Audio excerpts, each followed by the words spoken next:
कच्चे खीर सां रंग भूरो करण जा खोड़ तरीक़ा आहिनि। कच्चे खीर में B vitamins, alpha hydroxy acids, calcium ऐं ॿिया ताक़तवर एंटीऑक्सीडेंट्स हूंदा आहिनि जेके खल लाइ फ़ाइदो रखनि था। हीउ खल जे सेल्स खे अंदरां मज़बूत कंदो आहे ऐं खल खे सॼो ॾींहुं मॉइस्चराइज़ रखंदो आहे।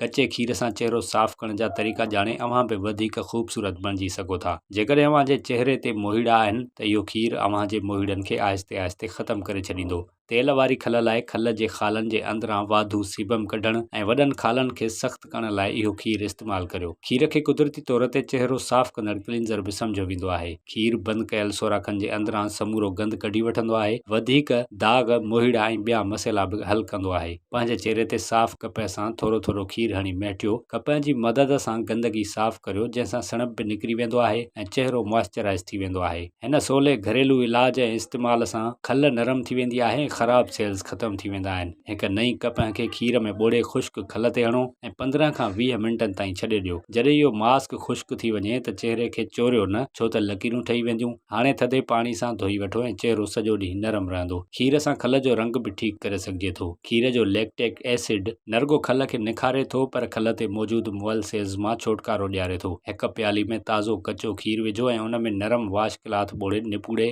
पंहिंजे चहिरे ते लॻायो। बहितरीन नतीजनि लाइ हफ़्ते में घटि 3 भेरा वेझण खां अॻु इस्तेमालु करियो। कच्चे खीर में बेटा हाइड्रोक्सी ऐं लैक्टिक एसिड हूंदा आहिनि, जिन सां खल नरम थींदी आहे। उस जे साड़े खे ख़तमु करण लाइ कपह खे खीर में ॿोड़े हणो ऐं टुवाल सां उघी छॾियो। खीर सड़ण वारे अहसास खे ख़तमु कंदो आहे ऐं खल खे थधो कंदो आहे। खीर जो नंढड़ो प्रोटीन तह ठहंदो आहे। जॾहिं गिटा ॻाढ़ा थियण लॻनि त पोइ इन जो इस्तेमालु न करियो। खीर खुहरी खल खे सणबो ऐं नरम ऐं ख़ुश्की ख़तमु कंदो आहे। खीर में खल लाइ विटामिन्स जो पावर हाउस हूंदो आहे, जंहिंमें विटामिन ए बि शामिल आहे। इन सां ख़ुश्क खल ठीकु थी वेंदी आहे ऐं मोहीड़ा ख़तमु थी वेंदा आहिनि। हीउ न रुॻो खल, पर वाधू तेल ऐं गंदगी खे साफ़ कंदो आहे। जेके जीवड़ा चहिरे ते मौजूदु हूंदा आहिनि, उन्हनि जीवड़नि सां विढ़ंदो आहे। इन सां मोहीड़ा बि ख़तमु थींदा आहिनि ऐं उन्हनि जा निशान बि ख़तमु थी वेंदा आहिनि। जेकॾहिं चहिरे जी वधीक सफ़ाई करणु चाहियो त कच्चे खीर में कणक जे ॾारे जो स्क्रब इस्तेमालु कयो। 1 चमचो पीठल ॾारो ऐं 1 चमचो कचो खीर मिलायो। पंहिंजी आङुरियुनि खे इस्तेमालु कंदे चहिरे ते लॻायो ऐं इन सां महिटियो। इहो मिक्सचर 15 मिंट लॻल रहण ॾियो ऐं पोइ थधे पाणी सां धोई छॾियो।